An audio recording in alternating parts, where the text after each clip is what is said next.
Okay. So as Evan said, we like to say at Tenfold that we build brands through culture, or we help our clients to reveal and reflect the magic of brand and culture. Um, so really quickly, we describe ourselves as a culture strategy and creative firm. And it really comes from this belief that the very best brands are built from the inside out. So what we mean by that is that what can truly differentiate a business is their company culture. It's ownable, it's differentiated. And in many industries where there's a lot of competitive parity around the solution itself, or the capabilities or the services that that these companies provide, but it's really their culture that can transcend into their consumer experience and really differentiate them. And there's a lot of examples of a lot of really successful companies that do that. And we help companies do that. So the picture that you see there on the right is actually a picture of our studio. We are based right here in Columbus in the short north. We're in a new building called Hubbard Park Place, which is really awesome. And we have some pretty amazing perks in our workplace, including a rooftop terrace with a pool that the employees get to take advantage of, which is pretty fun. And so when I talk about building brands through culture, we have two practices at Tenfold. We have our culture practice and our place practice. The culture practice utilizes a really unique research methodology where we dive deep into a company's culture. We uncover what makes them special and unique, and then we find ways to activate that through the digital channels where their culture is showing up. So whether that's in Teams or email or Slack, or the intranet, we sort of coordinate a campaign or a culture campaign to bring that to life. And we'll also leverage that through the social channels, so with the external audiences too. And then we also have an opportunity to bring that story to life in the built environment, leveraging space as a medium to communicate. So the walls of the work environment, sometimes the floors, sometimes the ceiling, they all create this canvas with truly sort of a captive audience that we can, again, sort of bring that story to life for people. And ultimately, we're really just trying to educate, inform, and really inspire people and connect people in an emotional way to environments and to place. And so with that, we've had a really awesome experience working with a lot of really great brands, a lot of great companies, a lot of great organizations. And we did this project just recently, so I just put this in here because it's pretty fresh. Right in the short north, we created this stadium experience center for the crew, and just had a blast bringing that brand to life and using things like large scale LED. And we created a Vuvuzela light fixture that hangs from the ceiling, which is pretty awesome. This wall here with the Columbus Crew logo on it is actually, that backdrop for that is about 7,000 whistles. And those whistles are the official whistle that's used in Major League Soccer, and it happens to be manufactured right here in Columbus, Ohio, which is pretty cool. Brands like Huntington. So if you're familiar with the Huntington pen, we have about 4,000 Huntington pens hanging from this large illuminated sign. This welcome message that's very much a part of their culture and their brand. We did some really awesome work for ESPN in Bristol, Connecticut at their headquarters. And everything from these large 14.5-foot tall digital interactive columns that you can engage with and pull up your favorite Sports Center commercial, just pretty fun. You can search by athlete, by talent, by year. It's really a wonderful representation of the brand personality, to a really cool catchphrase wall that captures the top 100 catchphrases that have been said on ESPN that have become part of popular culture. So really fun work there, fun experiences there. This is a local software tech firm, Leading Edge. This is a new space for them in Dublin. They actually put a bar with a tap right in the middle of their workplace. So we had some fun with these growlers and some comments and phrases there. You might be familiar with MI Homes locally. We had fun creating this large flag that celebrates sort of that American dream, if you will, of being a homeowner. in Big Lots. This is their headquarters out near New Albany, where we did about 72 different branded elements in their 375,000 square foot headquarters space. So really fun stuff, including a 4-story receipt that goes from the top of the building, the stairwell, all the way to the bottom. Some really cool exterior pieces like this large scale exclaim that you can sit on, and it's illuminated, so at night when airplanes fly over, you can see their exclaim logo. Some really fun stuff. DHL. We made these to look like the backs of trucks. They look pretty real. Oops. I just wanted to give you a little flavor of what we do, and then, you know, I think it would probably be best to exit out of this so that you can see me as I'm talking. Let's see if I can get there. All right, we're back, and I can see you, and that's even better. So anyway, just to give you a quick overview of my journey, and then we can open this up for questions. As Evan said, I sort of started at the University of Michigan. I got my undergraduate degree in design. Thought for sure I was going to move to Washington, D.C. or Chicago. Those were the two cities that I was really focused on. And the year that I graduated, it was a terrible economy. And some of you might be able to relate to that, depending on where you're at with your job search. And so I ended up back at home in Columbus, and it turned out to be a great thing. I started my career as a designer working for a locally based contract interiors company that had a regional footprint, and started as a designer, designing mostly workplace. About 7 years into my career, I ended up going to work for a company called Herman Miller. If any of you are familiar with Herman Miller, they're a large furniture manufacturer, innovator, really well respected for company culture, really well respected for their design and innovation. When I was with Herman Miller, I was really focused on helping some of their largest, most complex customers really figure out how to align their workplace strategy with their business strategy. So I had a small portfolio of these global clients, and I traveled a lot, traveled all over the United States, had some projects abroad as well. And one of the things that I discovered pretty early on was that I knew I'd always loved design, but when I started working with business leaders of Fortune 100 or Fortune 500 companies, I found that I was really intrigued by their business models. I was really intrigued by what they did. And I found that I had this huge passion for business. And maybe that passion was even more than my passion for design.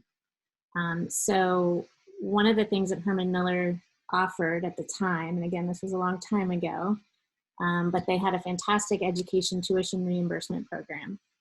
And when I first got hired with Herman Miller, they said, you know, you can go anywhere. You can go to Harvard if you want to, and we'll pay for your education. And I was like, wow, I'm definitely going to take advantage of that benefit.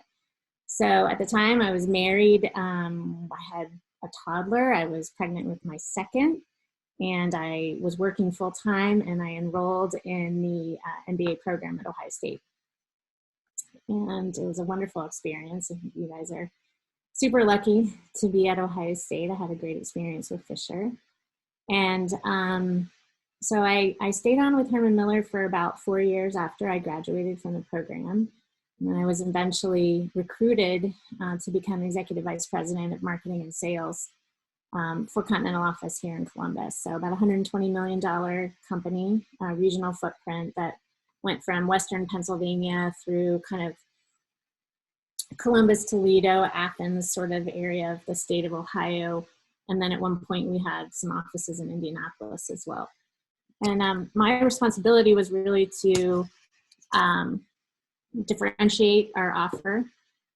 So I had sales and marketing, and we did everything from, office furniture to related services. And one of the things that I really discovered was that we had this opportunity to help clients brand their environment. So taking my marketing and strategy background and taking my design background and sort of smashing those two things together and creating this really unique value proposition, which is what I just showed you in a lot of those images. And so that business, the business of Tenfold, really started as a small capability when I was an EVP at Continental.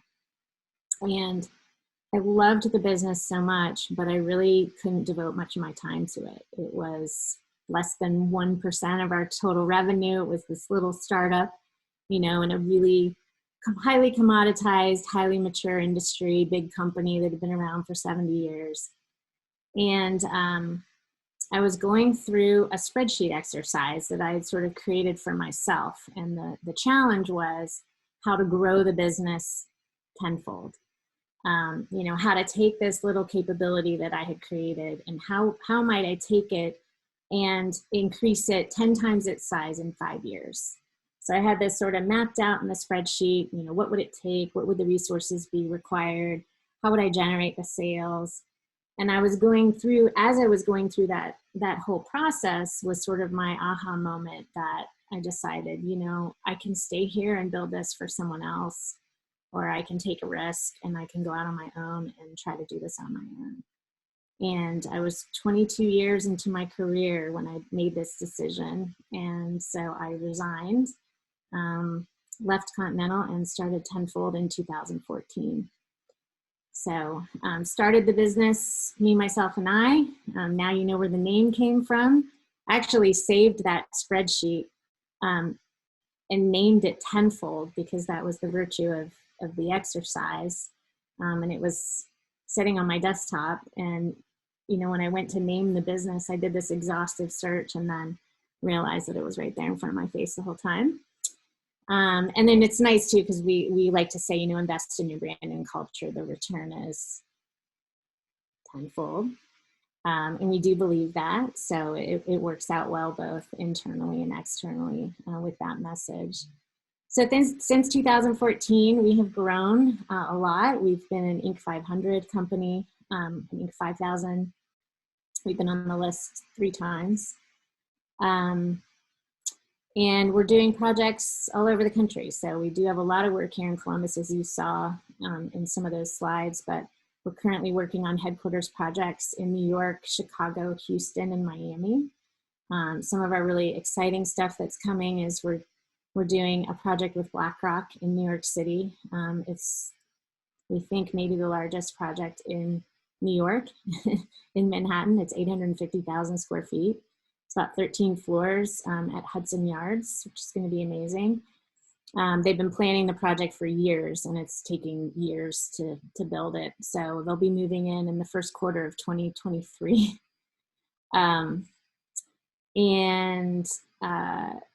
We have 20 employees. So a lot of growth. The journey's been awesome, really interesting. Lots of lessons learned for sure. And, you know, the one thing I can say, and then we can open this up for questions, is I have often felt that I didn't have the normal sort of trajectory of an entrepreneur. You know, I know so many entrepreneurs who have only ever been entrepreneurs.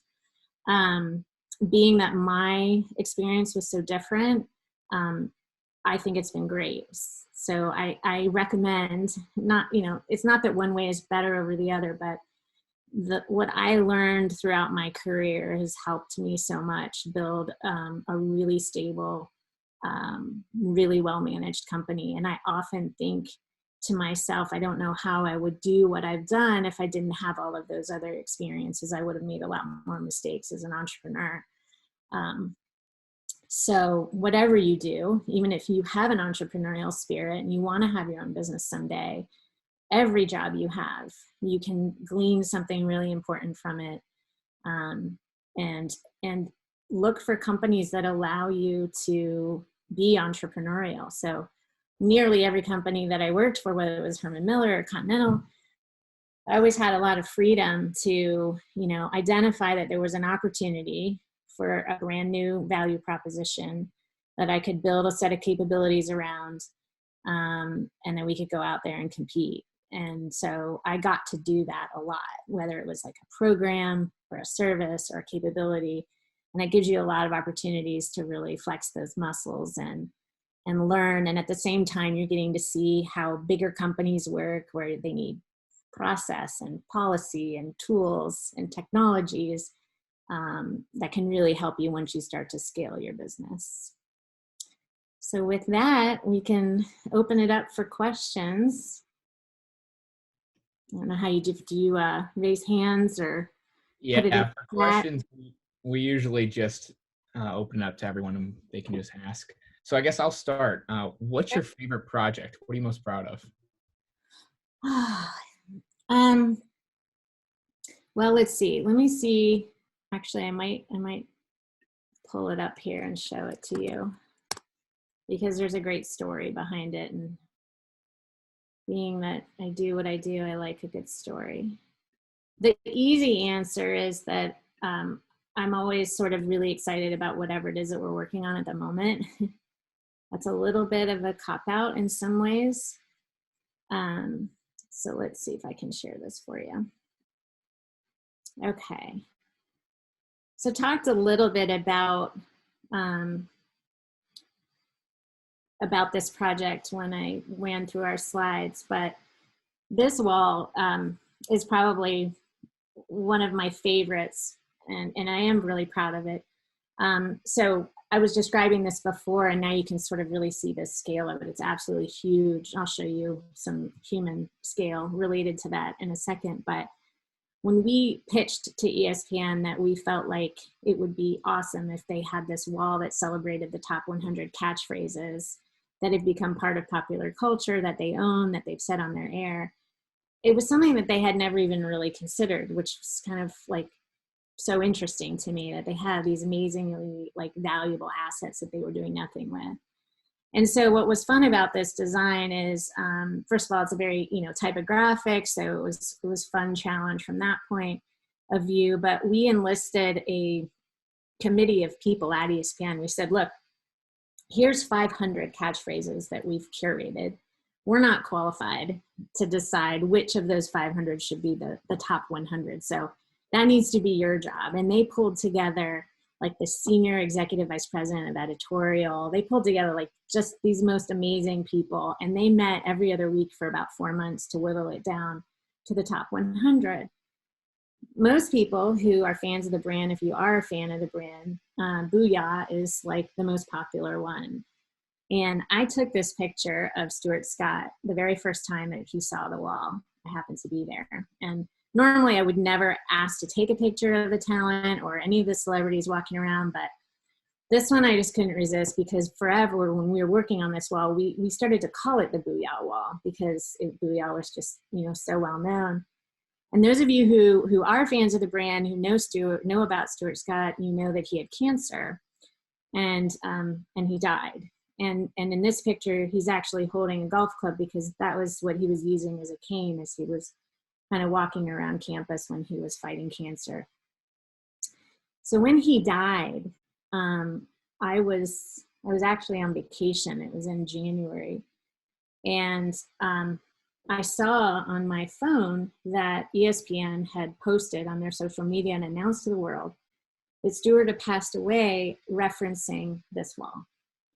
They said, just steps outside the Sports Center studio is a wall, and on that wall are the top 100 catchphrases. Stuart had 7 of them. And I was just blown away that this, to me, this was the example. This was the best representation of this emotional connection that we try to create.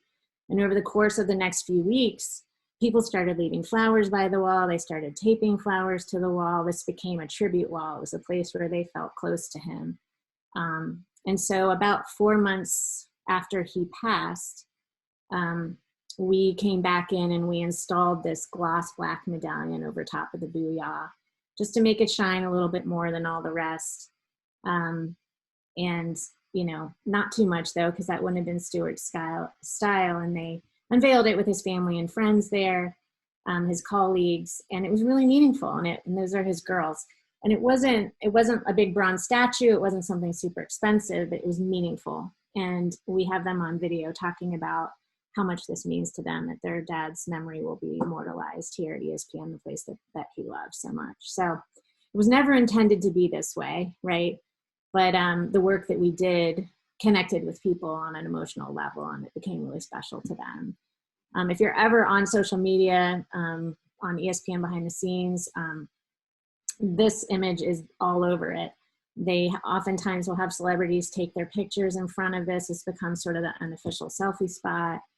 So this is another thing that I had a lot of fun with that we're proud of. So long answer to your question, but I have lots of favorites, but that's one of my favorite stories for sure.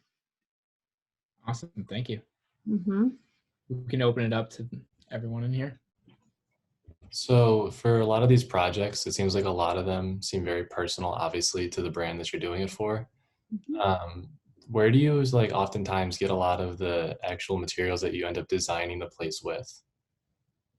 Do you mean from like a content and storytelling, like where do the ideas come from, or how do we actually fabricate it? Yeah, like more so like the physical nature of some of the stuff that designs the actual place.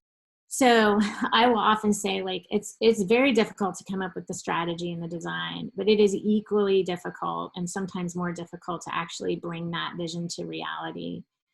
We partner with at any certain time, it could be, 6 to 12 different fabrication partners. Everything from technology partners, where we use those large LED digital displays, to more bespoke, even maybe artists. We did this one wall one time for a financial, for an RIA, registered independent advisory, so a financial services firm, that was a huge string art wall. And this was a woman that does string art. I mean, that's like what she does. And we brought her in, and she had never done it on a wall. So having a canvas that large, and it took her like 17 hours, and we videotaped the whole thing. So it can be bespoke or more, we do a lot of commercial grade custom printed wall covering as a part of our solutions. And that's like a whole printing chemistry with different types of machinery and technology. And that's a different partner. So what we try to do is, we're not interested in vertically integrating, because we wouldn't want to be limited in our imagination to kind of the equipment that we have and wanting that to be running 24/7. So we align ourselves with a lot of different partners that have specific expertise, and then we're the ones who sort of pull it all together.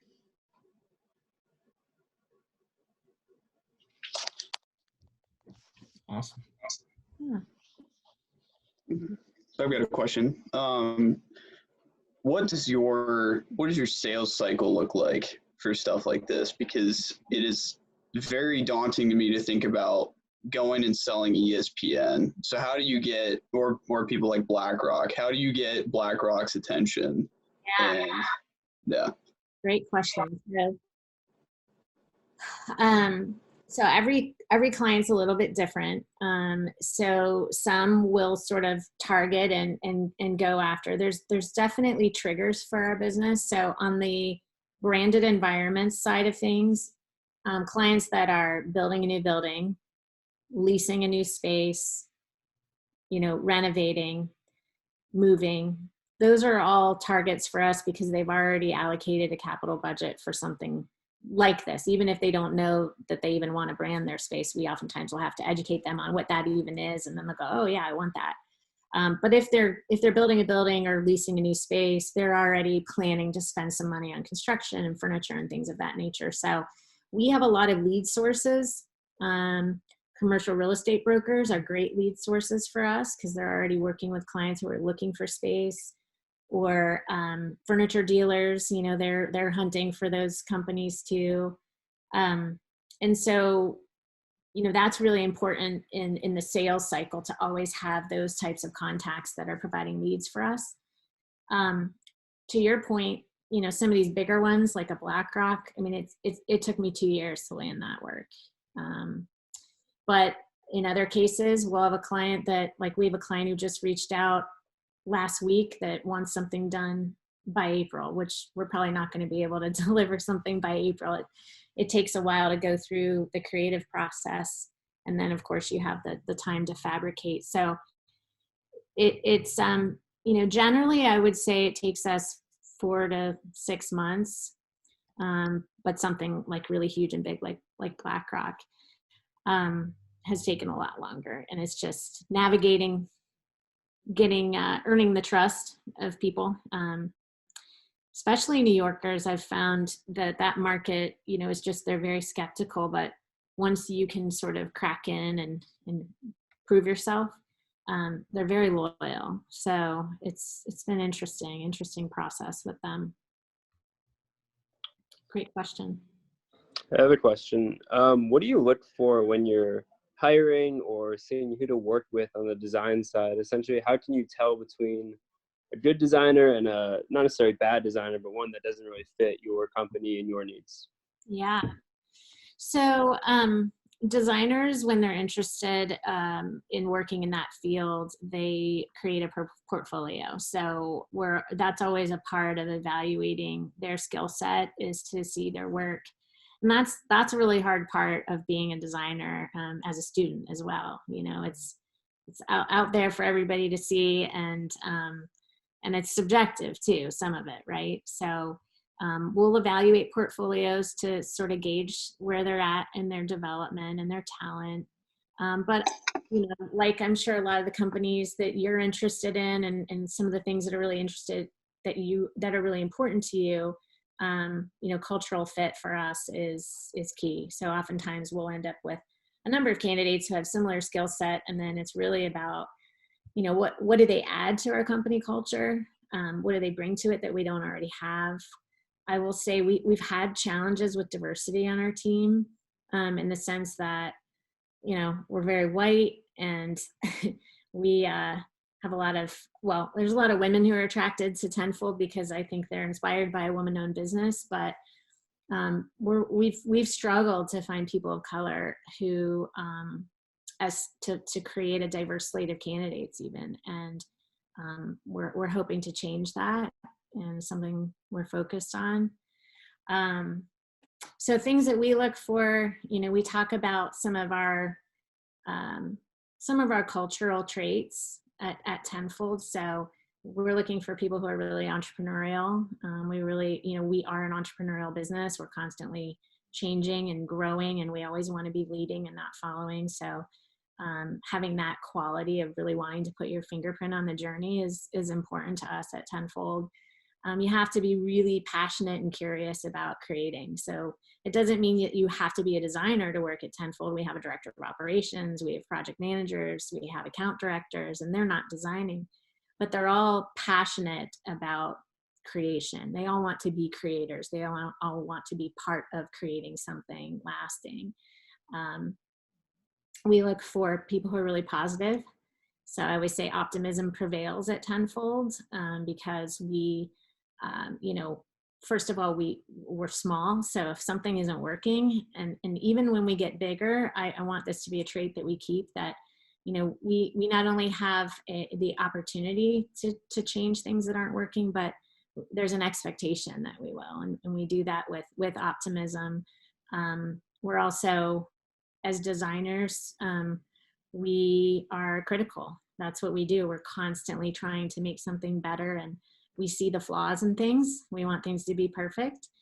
So being positive in providing constructive feedback is really important to our culture. We talk about being articulate. So our designs and our solutions are strategic, they're thoughtful, they're meaningful. And because of that, we need people who can really articulate that. They're good communicators. They're deep thinkers. And so we talk about that as being an important quality of what we're looking for in people. So we evaluate those things. Mm-hmm. I have a question. Obviously, you guys have grown very quickly over the span of Tenfold, and you guys are designing all over the country. Do you ever intend on going international? Mm-hmm. We don't have any specific plans to do that, but what I can say is that, we're certainly hoping that with a company like BlackRock, a global firm, that, we're already sort of talking to their creative director in London, and, the work that we end up doing in New York, it would seem to only make sense that they start to think about how they could apply those things to some of their other global locations. So I could see us growing that way through our clients' footprint. I'm not sure that it seems, I'll say this now, like it seems overwhelming and a little intimidating to think about doing what we do internationally, but I'm always up for a challenge. Awesome. Thank you. Mm-hmm. Hi, so you kind of mentioned this at the end of the meeting, but I was just curious what else you think specifically you learned in your career before launching Tenfold that really helped you with that, and that you feel you would have struggled without learning beforehand. Yeah, so I think like there's some structure to larger corporations, specifically in like hiring practices, just sort of the framework of HR, whether it's performance management, training and development, onboarding, offboarding, you know, those types of things in smaller startups oftentimes are things that they're just not paying attention to, or they're not aware of, or they don't have experience with. And as they're growing and scaling quickly, you know, some of those structural things become much more important. And so being that I didn't need to have those in place on day one with Tenfold, but because I had lived through those experiences with corporations, I knew pretty soon after when we wanted to start to implement some of those disciplines that I think are important to the structure of the business.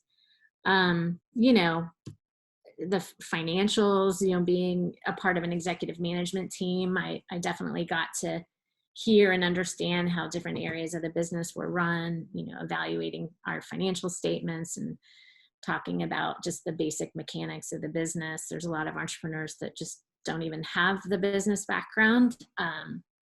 So I think that was really helpful. And the other thing I'll share, which I didn't learn, but I learned from actually just having coffee with someone. So there was, I don't know if you guys are familiar with a company in town. It was called Crosschecks, and then it's been rebranded to Olive. So Brad Masco was one of the founding partners of that business. And I think they went from like 3 people to 300 people in like 2 years or something of that nature. Now they're much larger. But Brad Masco actually reached out to me, which I was really surprised about. And he was like, hey, I want to have coffee with you. And I was like, awesome.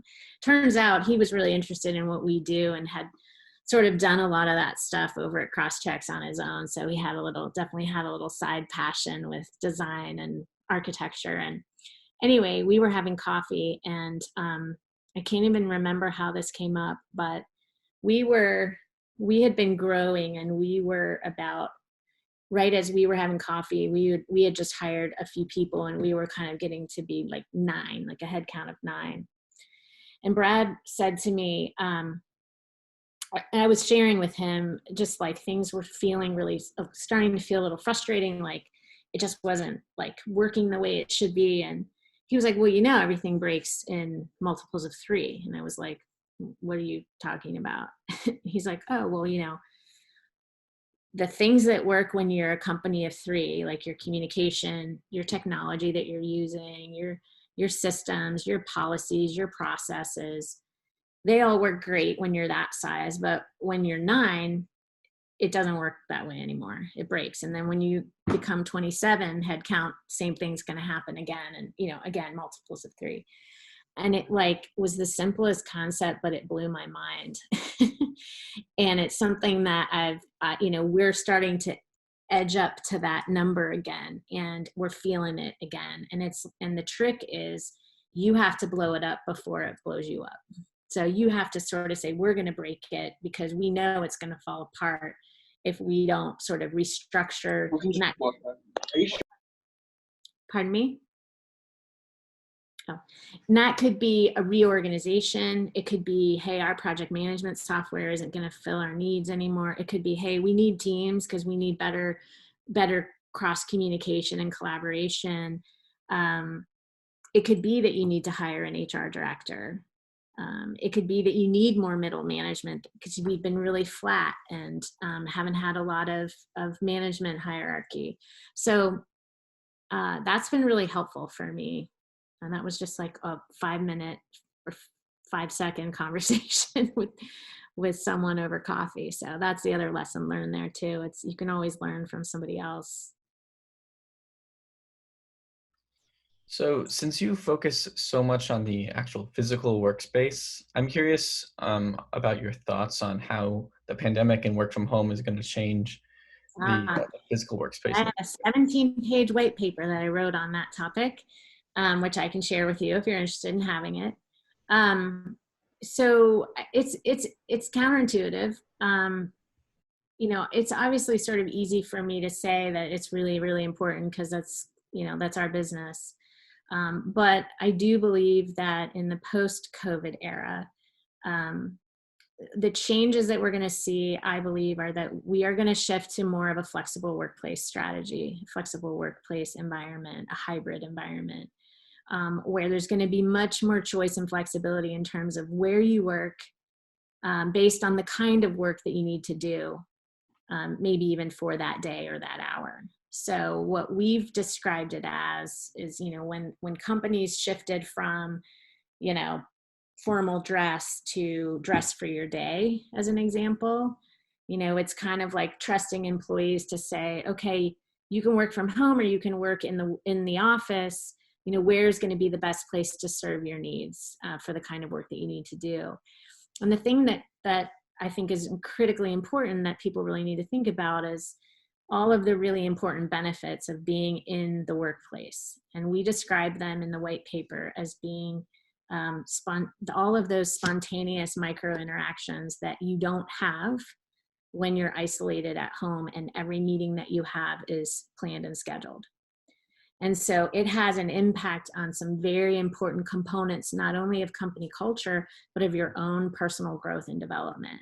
So things like coaching and mentoring, learning and training, building authentic relationships, developing trust, which is the foundation of every relationship, either peer-to-peer or manager to employee, innovation and ideation. I mean, so much of our innovation and ideation comes from bumping into somebody and saying, and like that conversation I had with Brad Masco, you know, it's bumping into someone and saying, so what are you working on? And then they tell you and you go, oh yeah, I wanted to talk to you about this. And then all of a sudden you're planning to get together. And that's how great ideas happen in businesses. And I think that, you know, an exclusive work from home environment has been really devastating to companies. And I know sort of from some firsthand experience that companies who have made the effort to come back to work, even in a, like at Tenfold, we do half of our employees come in every other week. So we have sort of like group 10 and group fold, and we alternate. It has really helped us. We can get things done more quickly, and we can gain all of those benefits of all those spontaneous micro interactions. As a leader and as someone responsible for our company culture, it's critical. And I think that the companies that can figure it out and can really gain the best of both worlds, they can gain the best of offering their employees some flexibility when they need it or want it. Or, you know, if you want heads down time, you're not going to come into the office, you're going to stay home and isolate there. Because why would you come in to isolate in the office? The office is going to serve as, you know, this place where people are connected. It'll be this, you know, place where they feel connected to the vision and the mission of the organization. It can really be that beacon of the brand and culture that we think it can be. So lots of opportunity there. And I think a lot of companies are really rethinking how they're using their space and repurposing it. And as it relates to what we do, what I'm hearing from them is that our work is more important now than ever. Like when their employees are there, they need to get that shot in the arm of who they are and fill their cup so that they can go out into the world, you know, as the ambassadors of the brand. I was wondering, I guess, kind of more the challenges that you faced as an entrepreneur, or the challenges you faced as like a female entrepreneur, to be more specific. Yeah. You know, I've I financed this business on my own. So I hear a lot about the challenges that female entrepreneurs have in funding and raising capital. So I did not experience that because I just never even went that route. But, as far as, I think the biggest challenge is actually, the first step that you take. For me, I left a very secure and lucrative role. I had 3 young kids at the time. I was divorced at the time. This was not a good time for me to be taking a big risk, but I did. And so I think the biggest challenge is really sort of, and I still face this all the time, is really rationalizing the fear that you have. So when I wanted to do this, I was really held back by myself. Like, I'd done that spreadsheet exercise. It was like, this is what I wanted to do. But I was really, really afraid. And I was working with someone at the time, had sort of a peer advisory, and the woman I was working with said to me, well, what is the worst thing that could happen? And I said to her, well, I could be homeless. Like, that's the worst thing. And she said, okay, well, is that really true? And I was like, yeah, like, I could be on the street with 3 kids. This is terrifying. And she said, yeah, but so let's say this crashes and burns. Are you employable? And I said, yeah, I'm employable. And she said, well, will you make the same amount of money that you're making now? And I said, I don't know. I said, I don't know. Maybe not. Probably not. Because I had it really good. And she said, okay, so if it doesn't work and you're employable and you get another job and you're not making as much as you made, then what's the worst thing that could happen? I said, well, I have to sell my house, move into another house. So the point of the story is that, at the end of the day, I went from, I could be homeless on the street with 3 children to, I might have to sell my house and move. And once I really understood what the real risk was, I was like, it's worth that risk. I'm willing to take that risk on. So that is something I face a lot. So whether that's when you go to hire your first employee and you're terrified, which is also a huge step and a very important step for entrepreneurs. Entrepreneurs who never take that step stay solopreneurs, and they can only grow their business so much. So for me, I think about that a lot. I just hired an employee in New York City. Huge move for us. Really expensive headcount. Big, bold move. And you get that fear, and the fear can really hold you back, but you got to peel back the onion and really ask yourself, like, okay, are these things that I'm telling myself really true? What's the worst thing? So I would say that those have been some of the challenges. Growth is difficult. That's always the number one. It's like, am I going too fast? Am I going too slowly? Should I be growing? To grow or not to grow. And it's a constant sort of, you have this talking in this ear and this talking in this ear, and debating all of that. So every entrepreneur I know talks about that all the time. Awesome. So who's your biggest design inspiration?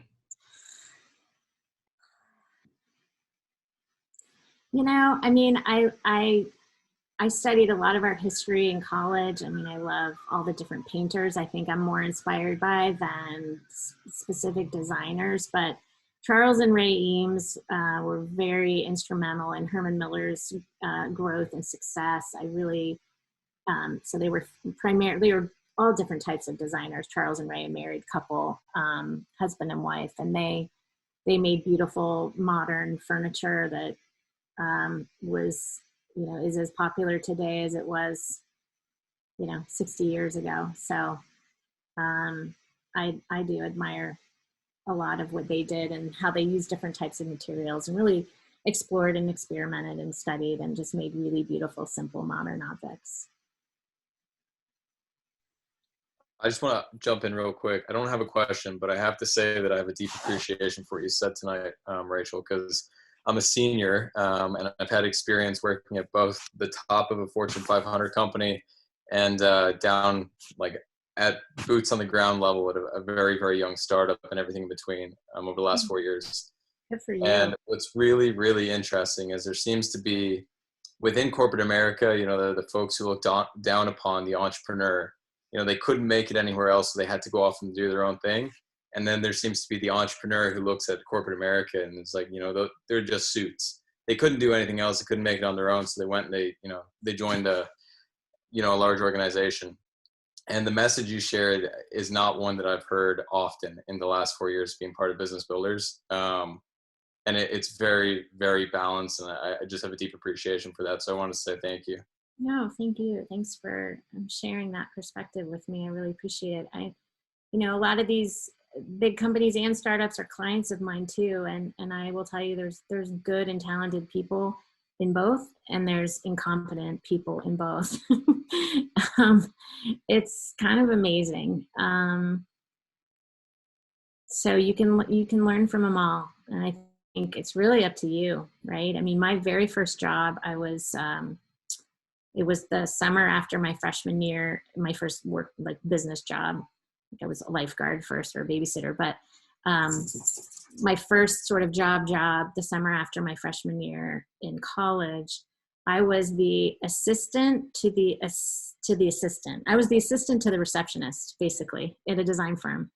So not the design job I maybe set out to get, but I learned so much in that job because I decided that I was going to learn so much in that job. So, and this is like way before technology, like we didn't even have desktop computers. How sad this was so many years ago. But so for example, I took dictation. So the principal of the design firm would literally dictate into a little tape recorder. That little tape recorder I'd put in a little machine, I had little headphones, and then I would type what he was saying. So I paid attention to every single thing that I typed that he said. And it was all how to market the firm. So I learned all about that. I did all the filing for the receptionist. So instead of just filing it, I read every single document. I read everything I could get my hands on. And, I learned a lot about how they actually structured their business, how they went to market, how they invoiced, how they proposed for their services. So, you can learn from anyone and in any position. It's really kind of what you make of it. So true. Thank you. You're welcome.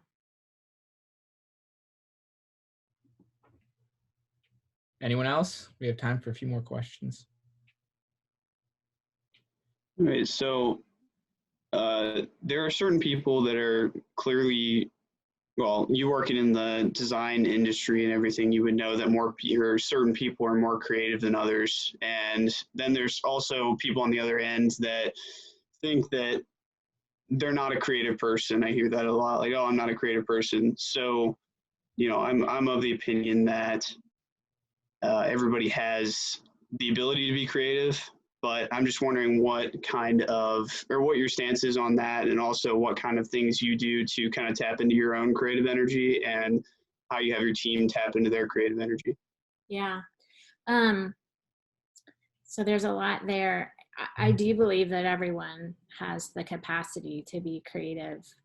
And there's some good books out there to read. So I don't know if you've read A Whole New Mind by Daniel Pink, but best-selling author, and I think there's a phrase either on the cover or the inside cover that says the MFA is the new MBA, which I was like, interesting. So he writes about sort of the rise of the creative class and how we all need to train ourselves to think and be creative, because that's at least for now, can't be outsourced to a computer or some sort of linear code. And so, and he talks about how everyone has that capacity. So it's sort of exercising that right side of the brain. So I do believe everyone has that capacity. At Tenfold, as I mentioned, everyone is part of this, of creating, and they all bring really creative thoughts and ideas to how we're going to change our business. But there's all different types of creators too. You've got writers, you've got designers. I have a director of research and insights who's brilliantly creative, and her work is much more data driven. She's the one that's facilitating our research to uncover what makes all of these companies really special and unique with respect to their culture. We're doing a lot of quantitative and qualitative research. So I think there's a lot of variability there. In terms of how we get inspired, you can gain inspiration from just about anything. There's another good book I would recommend for that called The Artist's Way. And the author talks a lot about creative block. She actually is a writer, and so she talks about how she has learned how to navigate and help others through that. One thing I know is you can't be super stressed and be really creative. So that's something we monitor really closely at Tenfold. If we've loaded up a designer with just so much work, there's just no way they can be creative. First of all, it drains their bucket of creativity, and it kind of is it can be a finite thing, and you have to find ways to refill that bucket. And that refilling the bucket could be taking a walk. It's not a coincidence that when you're doing a mundane task that you get great ideas, whether that's showering or driving or cooking or whatever it is. And it's because you're allowing your brain to relax for a minute. And so we engage in those types of things. We also have a formal collaboration process at Tenfold. So I do think that there's some structure that's really helpful to creativity. So if you're a creative and you're sitting in front of the blank screen, it can be incredibly overwhelming, like where to start. And so we have some exercises that we do, ways to sort of establish a strategic framework. And once you sort of set, we call it the banks of the river. When you have the banks of the river, you know where you can swim, and it's very freeing. You think it's a constraint, but it's not. It actually brings in down from the universe of possibilities. It could be absolutely anything, down to, okay, I know where I can play now. And that sort of oftentimes will free people up to come up with really unique ideas. Thank you. You're welcome. Really good answer. Awesome. One more question, and then we'll get going. Nobody else has one, I can take it with a short, quick one. Go for it. So a lot of us, I think, probably tend to be aspiring entrepreneurs, which probably assume. And so I think probably a lot of us hope to one day maybe open up our own business. And so if we do that and we move into headquarters, do you have any quick tips or tricks to maybe implement at our headquarters that would kind of enhance the design of the headquarters? I would say this is a pretty generic, answer, but what I would say is that every decision you make about that headquarters design, how you organize the space, the types of spaces you create, the paint colors, the furniture finishes, the textures, and then obviously explicit sort of graphics that you might put up on the walls, all speak to your brand and culture. Every decision that you make speaks to that, either very directly or very implicitly, metaphorically. And so those are all opportunities to create an environment that really expresses who you are. I was talking with the little breakout groups. I just read Atomic Habits over the break, and I devoured it in about 2 hours. I think it's amazing. And there was one little line in there that's connected with me, related to what we do for a living. And he said that there are over 11 million sensory connections in the brain that we utilize. and that 10 million of those are related to vision. And the point he was making is that you can create these visual cues that drive our habits and our behavior. But I thought about it in the context of what we do with space. And then, you know, if that's the case, how important that environment really is to enabling you to achieve the identity that you want, to be expressive of that, and to drive the habits and behaviors that help you get there. So that would be my answer. Awesome. And hire tenfold, you know? Well, thank you so much, Rachel, for giving us your time. We really appreciate it. You're welcome. Thanks for having me. And you guys are all so great and smart, and super excited for you and your future. And this is a great community to build a business. Actually, I would recommend you take a listen to our podcast. We have a podcast called CBUS Speaks.